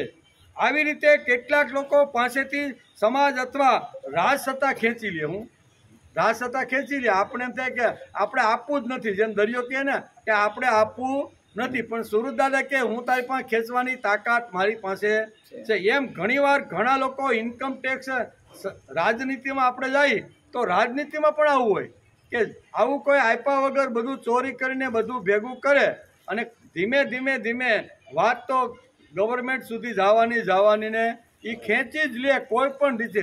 અને જો કદાચ જીએસટી ને ઇન્કમ ટેક્સ ન ખેંચે ને તો અગ્નિદેવ આવીને ખેંચી લે. ફેક્ટરી કેમ થયું ભાઈ? મારી ફેક્ટરી સારી બળી ગઈ, ખાક થઈ ગઈ, શું થયું? ચાલો કોણ જાણે કેમ થયું ને ને તે 5000 ટાંકા મેં ભેગા કર્યા હતા, અને રાત્રે ભગવાન ગણપતિને દીવો કરીને હું ઘેર આવ્યો. 2 બિલાડીઓ અંદર કંઈક બાંધ્યું છે, અને દીવો પડ્યો અને આગ લાગી અને આખું ગોડાઉન ખાક થઈ ગયું. થાય કે ન થાય? ઘણીવાર આપણે પેપરમાં રોજ એકાદા આવા પ્રસંગો. એ શું થાય છે ભાઈ? જો ભગવાનને પ્રેમથી, ભાવથી, આદરથી અને એ મારી સાથે કામ કરે છે એવા ભાવનાથી જો આપણે એનો ભાગ ન આપીએ તો ભગવાન ગમે એ રીતે માણસની પાસેથી ખેંચવાની બધી તાકાત છે. આવા 2 જણાને ચેન ચોરવાળાને ઊભા કરી દે અને માર્કેટમાં જતી બેનના ગળામાંથી હાર કાપી લે કે નહીં? એ ભગવાને સંકેત કર્યો છે આ બેને કે આ બેન પાસે મોટો હાર છે એ કે, અને એટલે આવું થાય કે ન થાય? કહેવાનો અર્થ કે આ બધી જ વાતો ભગવાનને ભાવથી, પ્રેમથી જો એનો ભાગ ન આપીએ તો ભગવાન પાસે ઘણા બધા એંગલથી એ કોઈ પણ રીતે માણસની શક્તિ અને માણસની બુદ્ધિ હોય, શક્તિ હોય, વિત હોય, કોઈ પણ ખેંચવાની તાકાત અહીંયા ભગવાનની અંદર છે. તેથી કહે છે કે આવી રીતે કેટલાક લોકો પાસેથી સમાજ અથવા રાજસત્તા ખેંચી લે છે અને લોકોને આપે છે. તેથી સમાજ કે રાજસત્તાને નમસ્કાર કરવાની જરૂર. એ તો ઇન્કમ ટેક્સ તરીકે લે છે. આપણે જે ઇન્કમ ટેક્સ ભરી એમાંથી સરકાર પૈસા લે અને એમાંથી બધું જ આ બનાવે, જે કાંઈ રોડ ગટર જે કાંઈ હોય, અને આપણે બધી સુવિધા આપે, એટલે કાંઈ એને નમસ્કાર કરવાની જરૂર નથી. એ તો આપણું જ છે ભાઈ બધું. એમ કે કૂવો શ્રેષ્ઠ કે રત્નાકાર? 2 વાર. રત્નાકાર એટલે દરિયો. કૂવો શ્રેષ્ઠ કે દરિયો શ્રેષ્ઠ? રત્નાકાર. પછી નાનકડો મેઘ શ્રેષ્ઠ કે દરિયો શ્રેષ્ઠ? અરે મેઘ નાનો હશે, કાળો હશે, પણ તે ઉપર ગગનમાં ગડગડાટ કરે છે, એનું કારણ મેઘ આવે છે. રત્નાકાર કશું જ કોઈને આપતો, એ પોતે ડાયરેક્ટ કોઈને આપતો નથી. રત્નાકાર ભલે નહીં ભરેલા હોય ભંડાર અંદર રત્નના, પણ એ કોઈને આપતો નથી. પણ અહીંયા જે કાળો જે મેઘ છે ને એ તો ગડગડાટ કરીને સમાજની તૃષા અથવા ધરતીની તૃષા અહીંયા શાંત કરવા માટે વાદળના રૂપમાં આવીને વરસાદ વરસે છે. જૂના કાળમાં સભા મળતી, કેવી? જૂના કાળની અંદર સભા મળતી. એમ જૂના કાળમાં સભા મળતી અને તેમાં વાર્તા વિનોદ વાર્તા ને વિનોદ બધાના ચાલતા. કોઈ પણ રાજા રજવાડામાં જાય, જૂના કાળના ઇતિહાસો આપણે વાંચીને તો પંડિતોને કાંઈક રાજા પાસેથી કાંઈ વિનોદ કરવાનું હોય ને તો બધા પંડિતોને ભેગા કરે અને પછી એની અંદર પ્રશ્નો તરીકે જે કાંઈ સમસ્યા હોય ને એ વિનોદ કરતાં કરતાં 2-5 કલાક રાજાને પણ આ પંડિતો આનંદ આપતા હતા. સુંદર મજાની એક વાર્તા છે, પણ પાણીનો ટાઈમ થઈ ગયો, બરોબર ને? અને પછી શ્રીમદ ભગવદ્ ગીતા અધ્યાય 3 શ્લોક નંબર 12, એમાં ઈષ્ટાન ભોગાન્યો દેવા, માણસ જો યજ્ઞ કરે અને યજ્ઞથી સંતુષ્ટ થયેલા દેવો અહીંયા માણસને પાછા ભોગ ઈચ્છિત ફળ આપે અને ઈચ્છિત ફળ મળ્યા પછી માણસ પોતે જો ભોગવે તો એને ચોર કહેવામાં આવે. મૂળ સિદ્ધાંત આપણો આ છે. ભગવાનને કહેવાની વાત આ છે કે તમને મળતા રહેલા જે ભોગો છે ને એ મારી કૃપાથી કાં તો મારી મદદથી તમને મળે છે. અને મારી મદદ અને મારી કૃપાથી મળેલા ભોગો તમે ખાલી પોતાના માટે જો ભોગવશો ને તો તમે બધા ચોર છો. એમ કરીને આ વાત આપણે સમજવાનો પ્રયત્ન કરીએ છીએ. તેથી મોટો કોણ? તો કે આપે એ મોટો. એમ આપણે કહીએ ને જમણો હાથ બધા કરતાં મોટો છે. શા માટે? તો કે જમણો હાથ લગભગ આપવાનું કામ કરે. એમ એટલે પંડિતોની સભા ભરાણી, બધા રાજાને જ્યારે કાંઈ સાંભળવાની ઈચ્છા થાય ને હારી વાત, ત્યારે બધા પંડિતોને બધાને બોલાવે. એટલે બધા પંડિતોને ભેગા કર્યા અને એક દિવસ રાજસભાની અંદર બધા પંડિતો આવ્યા. એટલે જૂના કાળમાં સભા મળતી અને તેમાં વાર્તા અને વિનોદ ચાલતા. એમાં હસી ખુશી, એમ કોઈને ખોટું લગાડવાનું ને. એકાબીજા પંડિતો ઊભા થાય, પોતાનો મત રજૂ કરે, એનું ખંડન કરે ને વળી બીજો ઊભો થાય તો એનું પછી મંડન કરે. એટલે ખંડન મંડન કરવામાં રાજાને મજા આવે. એમ આ બધા પંડિતો ભેગા થાય ત્યારે. તેથી એ વાર્તા વિનોદ ચાલતા હતા. સભામાં એક પંડિત ઊભો થયો અને એને ડાબા હાથનું વર્ણન શરૂ કર્યું. ડાબા હાથનું મહત્વ એને સમજાવ્યું કે તમે બધા ખોટા છો. એ કે ડાબા હાથનું કેટલા મોટા કામ છે ને એ હજી તમારી જાણમાં હોતું નથી. તેથી ડાબા હાથને તમે ઘણા બધા આવી રીતનો શું કહેવાય તિરસ્કાર કરો છો. એમ કે બધા લોકો ડાબા હાથને હલકો સમજે છે. તે કેમ ચાલે? આમ સભામાં પહેલા પંડિતે કીધું. તમે બધા ઘણા મોટા ભાગના સમાજના લોકો ડાબા હાથને હલકો સમજે છે, કારણ કે એનું હલકામાં હલકું એકાદું કામ છે ને એવું કે જેને હિસાબે એને અહીંયા હલકો કહેશે. એટલે પંડિત કહે ડાબો હાથ કોઈ દી હલકો હોઈ શકતો નથી. તેથી હું તમને 4-5 દ્રષ્ટાંતો આપીને સમજાવું છું કે ડાબો હાથ જ શ્રેષ્ઠ છે. એમ કરીને પંડિતે સભાની અંદર ડાબા હાથનું મહત્વ સમજાવવાનો પ્રયત્ન કર્યો. એ પહેલા પંડિતે કહ્યું કે ડાબા હાથનું મહત્વ તમારા ધ્યાનમાં આવતું નથી. બધા પંડિતોને કીધું એટલું સરસ મહત્વ છે, પણ તમે બધાને હલકો સમજીને બેસી ગયા છો. ડાબો હાથ ખૂબ જ મોટામાં મોટું કામ કરે છે. આમ વર્ણન ચાલતું હતું અને કોઈ પણ શત્રુનું ધડથી ડોકું જો જુદું કરવાનું હોય ને તો ડાબો હાથ જ એની ચોટલી પકડે. પછી જ કરે ને, ડાબો હાથ પકડે અને પછી જમણા હાથથી મારે. એટલે મહત્વનું જે કામ છે ને એ ધડથી જો માથું કાપવાનું હોય ને તો ડાબો હાથ જ મહત્વનો છે. એમ કરીને પહેલા પંડિતે એણે પોતાની વાત રજૂ કરી કે ચોટલી પકડે અને ડાબો હાથ ચોટલી પકડે અને જમણા હાથથી એનું ધડ કાપવામાં આવે છે. જમણો હાથ તો શિર કાપે છે. રથને જો દોડાવવાનો હોય ને તો ઘોડાની લગમ ક્યાં હાથે ખેંચવાની હોય? ડાબા હાથે. જમણા હાથે હોટી મારવાની, ડાબા હાથે. આપણે વાડીએ જતા હોય બળદને લઈને, ગાડું લઈને, બરોબર, રાય આપણા હાથમાં હોય તો રાય ક્યાં હાથમાં હોય? ડાબા હાથમાં. હોટી ક્યાં હાથમાં હોય? એટલે પંડિતાએ વર્ણન કરે છે કે તમે ખોટો કે આ ડાબા હાથનું કેટલા મહત્વના કામ છે ને એ બધા પંડિતો અને રાજાને કે હજી તમારા ધ્યાનમાં આવ્યું નથી. આમ પંડિત વારંવાર એક જે ડાબા હાથનું જે વર્ણન કરતો જાય છે અને એક વાત બધાની સામે મૂકતો જાય છે. લડાઈ લડવા જતી વખતે રાજાએ વિજય મેળવવા માટે ધનુષ્ય હાથમાં પકડવાનું હોય તો કયા હાથે પકડે? ડાબા હાથે પકડે. તમે જોજો, ડાબા હાથે જ પકડે. એમ લડવા જવાનું હોય ત્યારે કે ડાબા હાથે જ પકડે. પંડિતે સભામાં ઘણા બધા ઉદાહરણો આપીને આ જે સભા ભરી હતી એમાં ઘણા બધા ડાબા હાથનું મહત્વ, ડાબા હાથનું કામ, ડાબો હાથ શ્રેષ્ઠ છે, એ ડાબો હાથ જ શ્રેષ્ઠ છે. તમે જમણા હાથે ખોટા વખાણ કરો છો. તમે ડાબો હાથ હલકો છે ને હલકા કામ કરે છે, તો આટલું સરસ તો કામ કરે છે કે બળદગાડું હોય તો ડાબા હાથમાં જ રાખ હોય, બરોબર ને? પછી રથની અંદર જો લડવાનું હોય ને તો સારથીની હાથ તો ડાબા હાથમાં જ હોય, જમણા હાથમાં તો એનું સાબુક હોય. કે તો કોઈનું શિર કાપવાનું હોય ને તો ડાબો હાથ જ સોટલી એની પકડીને જમણા હાથથી તમે એનું કામ કરો. કેમ કે ડાબા હાથનું આટલું બધું મહત્વ એક પંડિત ઊભો થઈને સભાની અંદર બધાને કહે છે.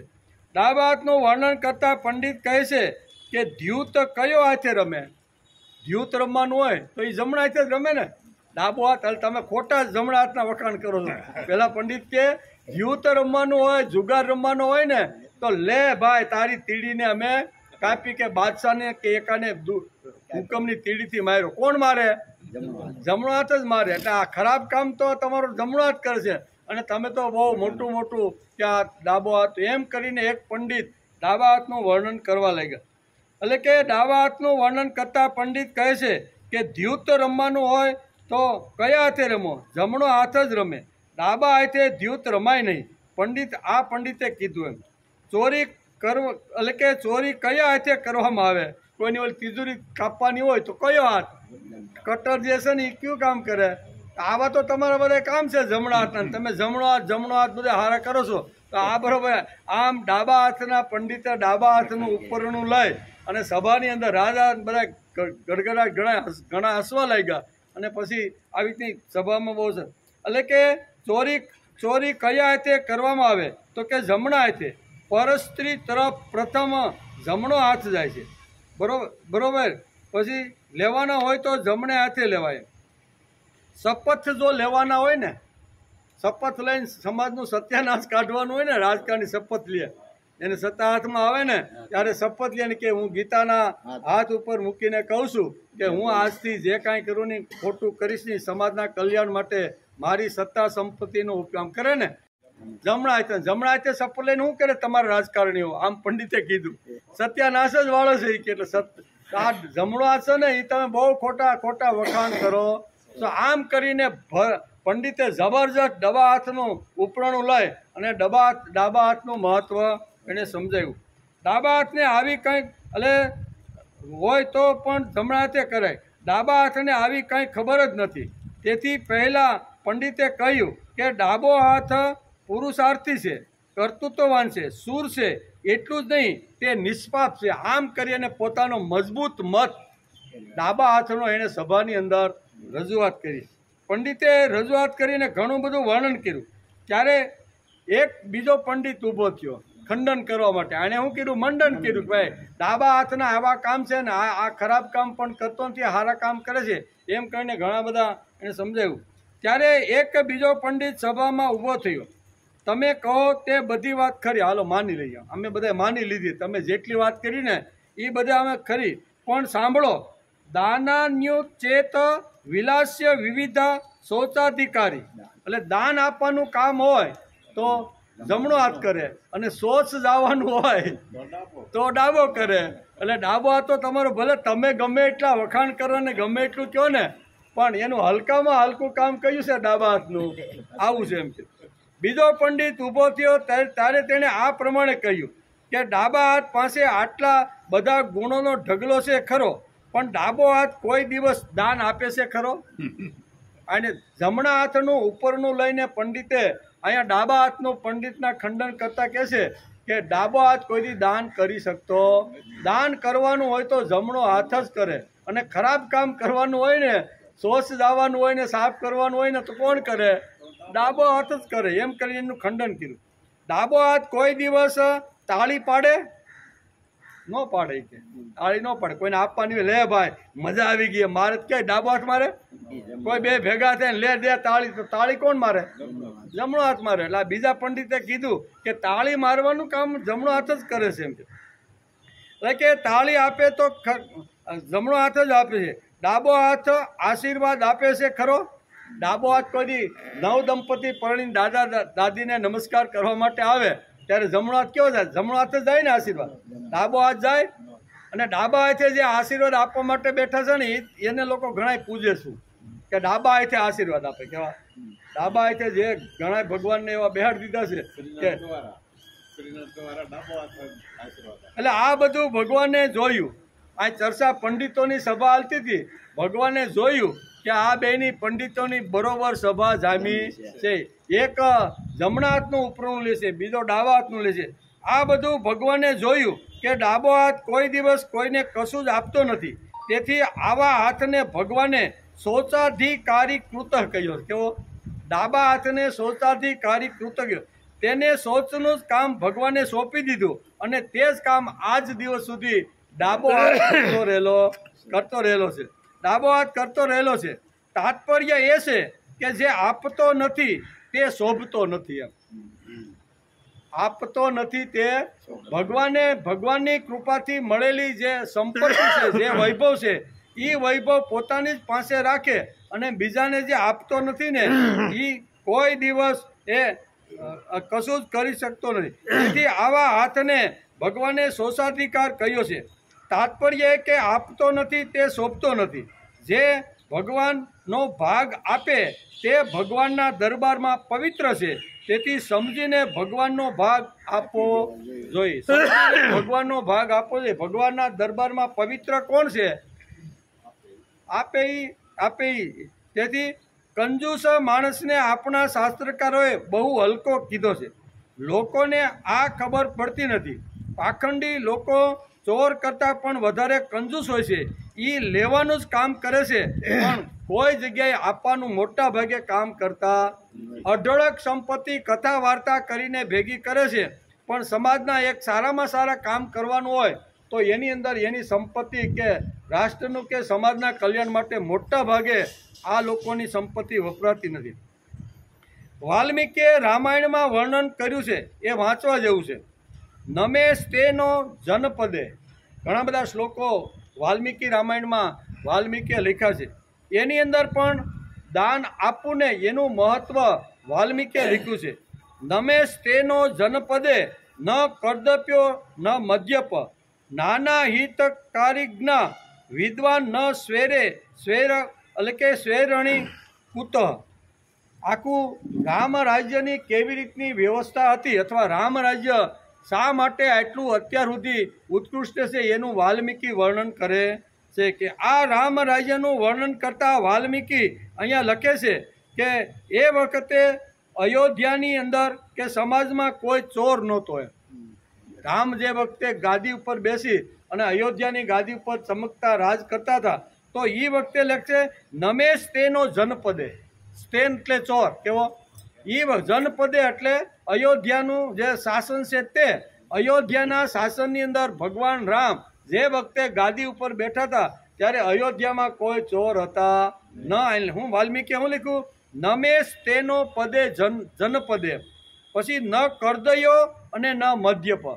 કોઈ દારૂ પીતા નહોતા, કોઈ ચોરી કરતા નહોતા, કોઈ લુચ્ચા કે લફંગા કોઈ આખું વાલ્મીકી કે રામ રાજ્યની અંદર રામ જે વખતે આવી રીતના ગાદી ઉપર બેઠા ત્યારે અયોધ્યાની આજુબાજુની રયત અને એની સમાજ વ્યવસ્થા કેવી રીતની હતી ને એનું વર્ણન કર્યું છે. આ રામ રાજ્યનું વર્ણન છે. સમાજમાં કોઈ ચોર નથી, કોઈ કંજૂસ નથી, કોઈ મદ્યપી એટલે કે કોઈ દારૂવાળું પીતું નથી. કંજૂસને પાપી ગણ્યો છે. એટલું જ નહીં, કંજુસાઈને વાંશિક દોષ ગણ્યો છે વાલ્મીકીએ.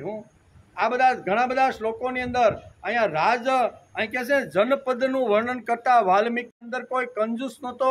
અયોધ્યાની અંદર કોઈ આવી રીતનો સ્તેન એટલે ચોર પણ નહોતો અને અયોધ્યાની અંદર કોઈ પણ આવા મદ્યપીનું પાન કરતા નહોતા.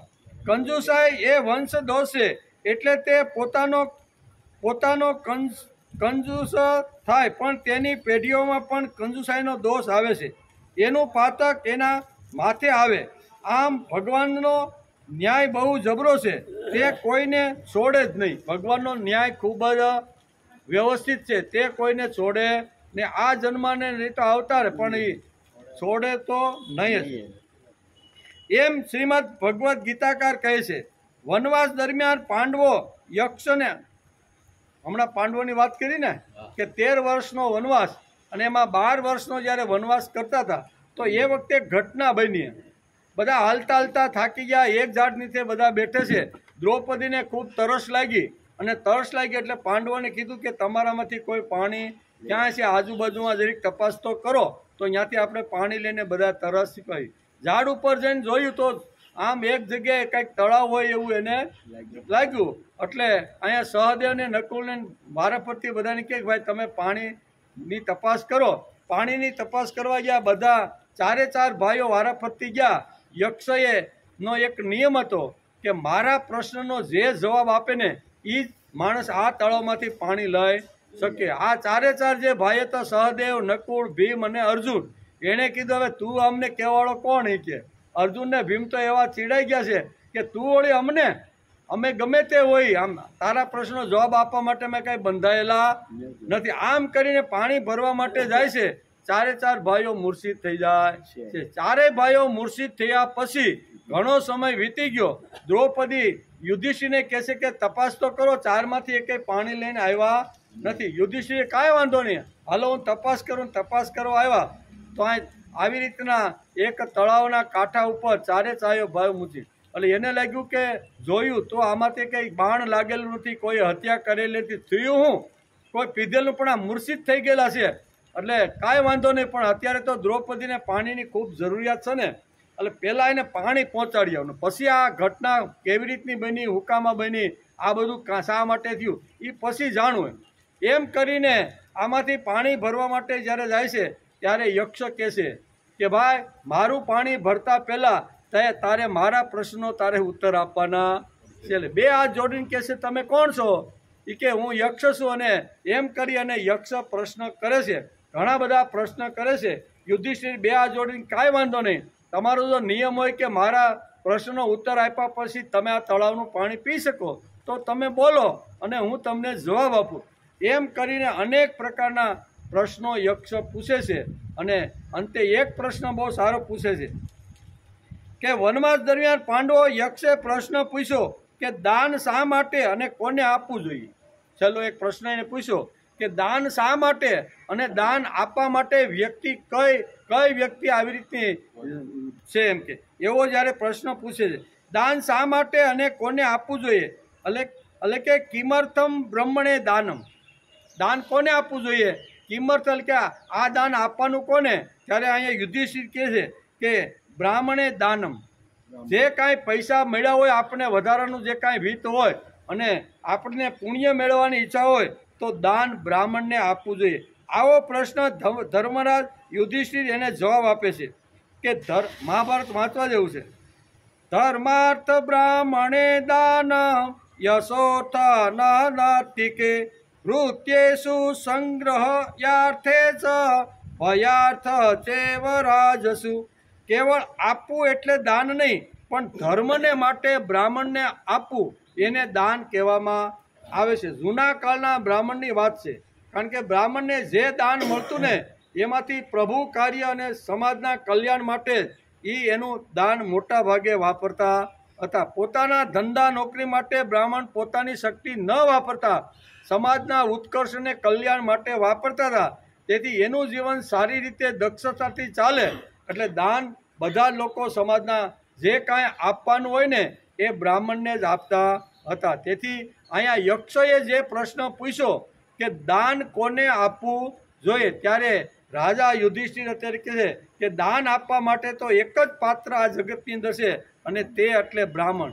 બ્રહ્મનું કામ, બ્રહ્મના વિચારો એટલે લય અને જગતમાં જે બ્રાહ્મણો ફરે છે ને એને દાન આપવું જોઈએ. આમ કરીને યક્ષે જે પ્રશ્ન પૂછ્યા હતા એ બધાનો જવાબ યુધિષ્ઠિર આપી દે છે. પછી હળવેકથી યક્ષ કહે છે કે આ તારા જે ભાઈઓ હતા ને, મેં આવી રીતનું ઘણું કીધું કે ભાઈ મારા પ્રશ્નો ઉત્તર આપ્યા વગર તમે પાણી ભરી શકતા કે પી શકતા નથી, પણ બળજબરીથી પાણી ભરવા ગયા એટલે આ હાલત આની મેં કરી નાખી છે. આમ યુધિષ્ઠિરને યક્ષ તો કે હવે શું કરવાનું? ત્યારે યક્ષ કહેશે કે તમારા ચારમાંથી કોઈ એક ભાઈને હું જીવિત કરી શકું એટલી મારી તાકાત માગો. કોને મારે જીવિત કરવા? તો વિચારમાં પડી જાય કે કોને કરવા.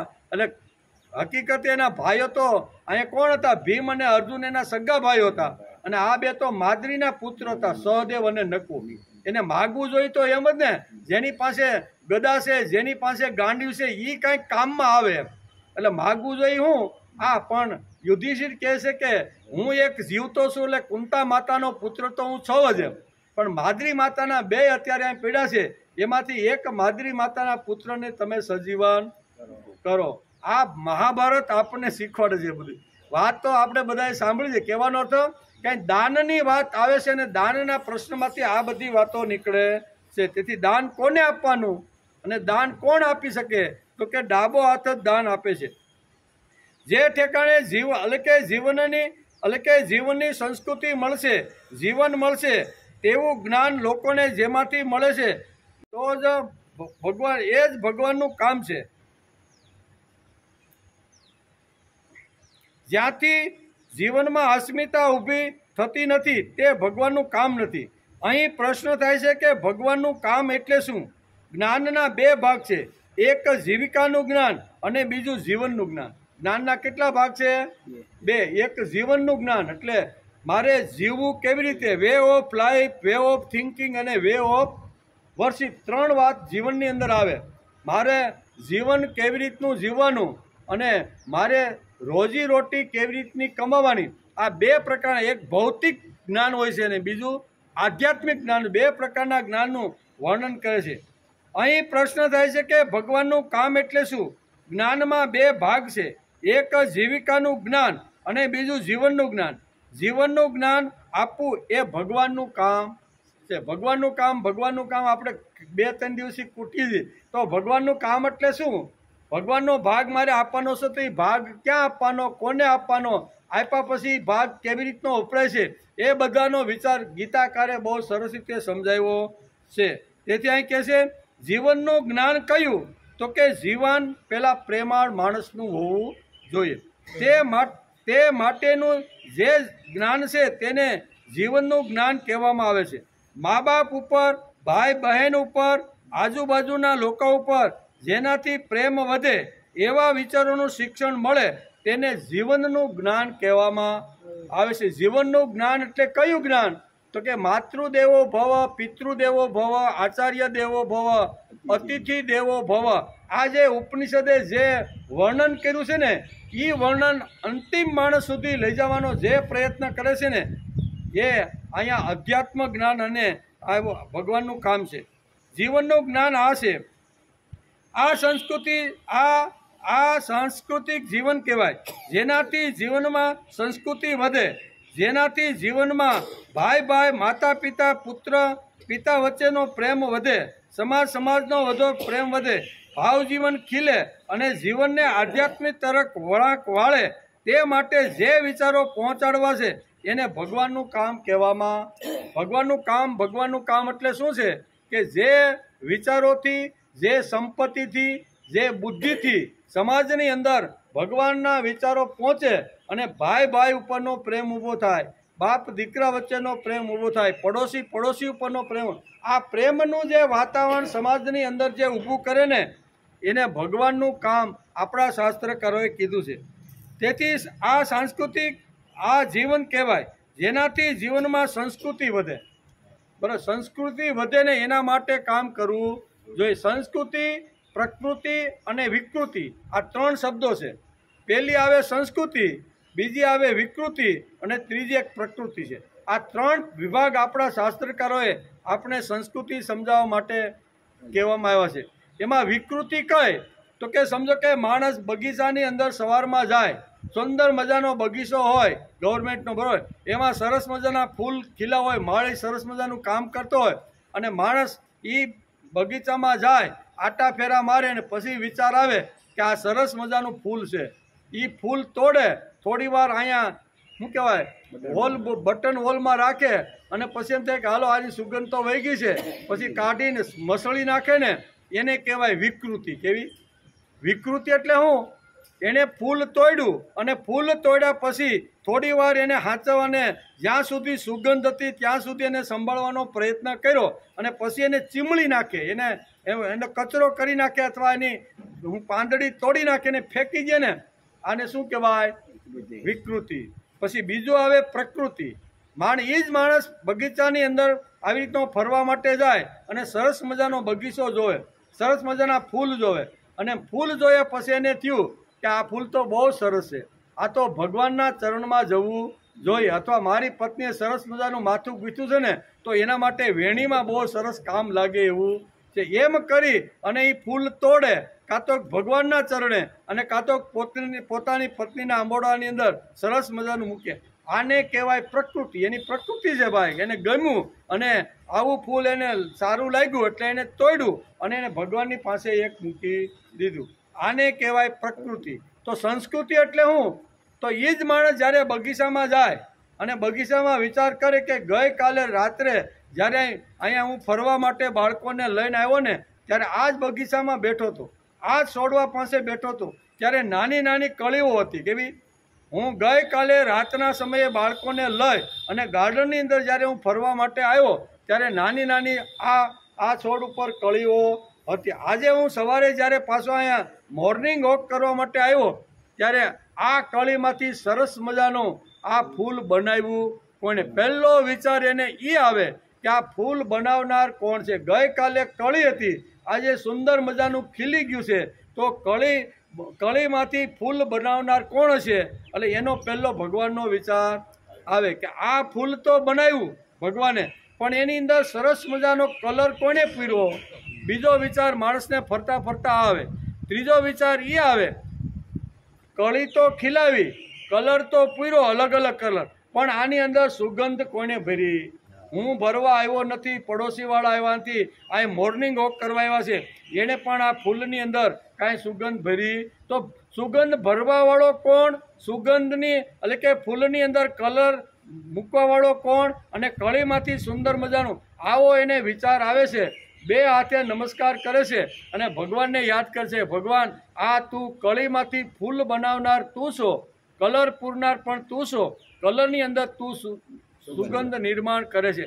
આ ભગવાનનો વિચાર જેને આવે અને સુંદર મજાના બે હાથ જોડી અને ફૂલ, અહીંયા છોડની શોભા શું છે? ફૂલ છે. એની ઉપરથી બધા જો ફૂલ આપણે છૂટી લઈએ તો છોડની જે શોભા છે એ ખતમ થઈ જાય. તેથી ન તોડતા બે હાથ નમસ્કાર કરી અને ફૂલની અંદર રહેલા ભગવાનને નમસ્કાર કરે. આને આવી રીતની સંસ્કૃતિનો વિસ્તાર થાય, એનો આવી રીતનો વ્યાપ વધે, એના માટે જે મળેલી સંપત્તિ છે ને એ સંપત્તિ જો વાપરે તો એને ભગવાનનો ભાગ કાઢીને વાપરવું એમ કહેવાય. તેથી આ સાંસ્કૃતિક જીવન કહેવાય, જેનાથી જીવનમાં સંસ્કૃતિ વધે, જેનાથી જીવનમાં મા બાપ ઉપરનો ભાવ વધે, મા બાપ ઉપરનો પ્રેમ વધે. મૂળ વસ્તુ અહીંયા આ છે કે સંસ્કૃતિ એટલે શું છે? કે જેણે મને 22-25 વર્ષ સુધી નાનાનો મોટો કર્યો, જેણે મને પ્રેમથી ઉછેર્યો, સુંદર મજાના ધંધા અથવા નોકરીની અંદર મને જેણે ઘણી બધી આવી રીતે અગવડતાઓ સહન કરીને મને જગતમાં લાવ્યા, પછી આ બધું જેણે કર્યું છે ને એ તો મારો ભગવાન છે. આવો ભગવાન ઉપરનો ભાવ તો વધે જ, પણ સાથે સાથે કુટુંબની અંદર મા બાપ ઉપરનો જે ભાવ વધે એવી જે પ્રવૃત્તિ હોય ને એ સાંસ્કૃતિક પ્રવૃત્તિ કહેવાય છે.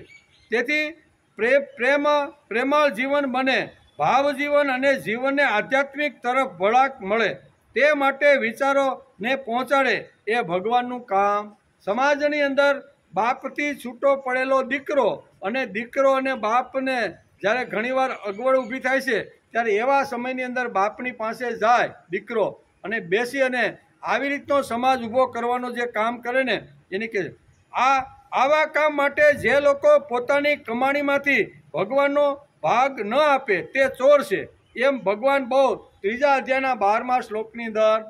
સમાજ પ્રેમાળ બને, સમાજ કૃતજ્ઞતા સમાજ પ્રત્યે વ્યક્ત કરતો થાય અને બૌદ્ધિક જે ભગવાન લેવલ આપ્યું છે એ બુદ્ધિનો પણ ભગવત કાર્યમાં વાપરવાનો જે પ્રયત્ન કરે છે અને આવો જે પ્રયત્ન કરતો નથી અને મળેલો ભોગ, મળેલો વૈભવ, મળેલી સંપત્તિ પોતાના જ માટે જે વાપરે છે ને આ બધા ચોર છે, એમ આ શ્લોકની અંદર ભગવાન આપણે સારી રીતે સમજાવે છે.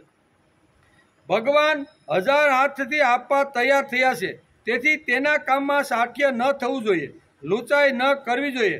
ભગવાનના કામમાં જે લૂંચાઈ કરે છે તે સાંસ્કૃતિક, આધ્યાત્મિક કે ધાર્મિક નથી, તે ચોર છે, એવું ભગવાન બહુ સ્પષ્ટ વાત કરે છે. ભગવાનના કાર્યમાં ભગવાનના વિચારો સમાજમાં સ્થિર થાય અને ભગવાન ઉપરનો પ્રેમ વધે, મા બાપ ઉપરનો આવી રીતનો ભાવ વધે, એના માટે સમાજને અંતિમ માણસ સુધી જાય અને જે વિચારો આપવાનો પ્રયત્ન કરે છે ને એ ભગવાનનો ભાગ છે. ભગવાનનો ભાગ કાઢ્યો હોય તો ભગવાનના કામમાં જ વાપરવો જોઈએ, ગમે ત્યાં વપરાય નહીં. ના, ભગવાનનો ભાગ આપણે ગમે ત્યાં મંદિરમાં આપી દઈએ અને મંદિરવાળા જો ટાગર ધીંગાજ કરતા હોય, 1.5 કરોડની ગાડીમાં ફરતા હોય, હેલિકોપ્ટરમાં ભગવા વસ્ત્ર પહેરીને ફરતા હોય અને 2 લાખના મોબાઈલો ખિસ્સામાં રાખીને ભગવા વસ્ત્ર પહેરીને સમાજમાં જો આટા મારતા હોય અને એને જો આપણે ભાગ આપી દઈએ ને આપણો, અને એ જો આવી રીતના વાપરતા હોય પોતાના ભોગ માટે જ, તો આ બધા ચોર છે. એટલે આવા ચોરોને કોઈ દિવસ અપાય નહીં. કોને અપાય? તો કે ભગવાનનો ભાગ કાઢ્યો હોય તો ભગવાનના કામમાં જ વપરાવો જોઈએ. સમાજમાં સંસ્કૃતિ ઊભી થાય, વિકૃતિનો નાશ થાય અને માણસ ધીમે ધીમે પ્રકૃતિ તરફ વળીને સંસ્કૃતિ તરફ જાય, એના માટેના જે પ્રયત્નશીલ જે લોકો છે એના હાથની અંદર આ ભગવાનનો ભાગ મૂકવો જોઈએ. તેથી વાપરવો જોઈએ.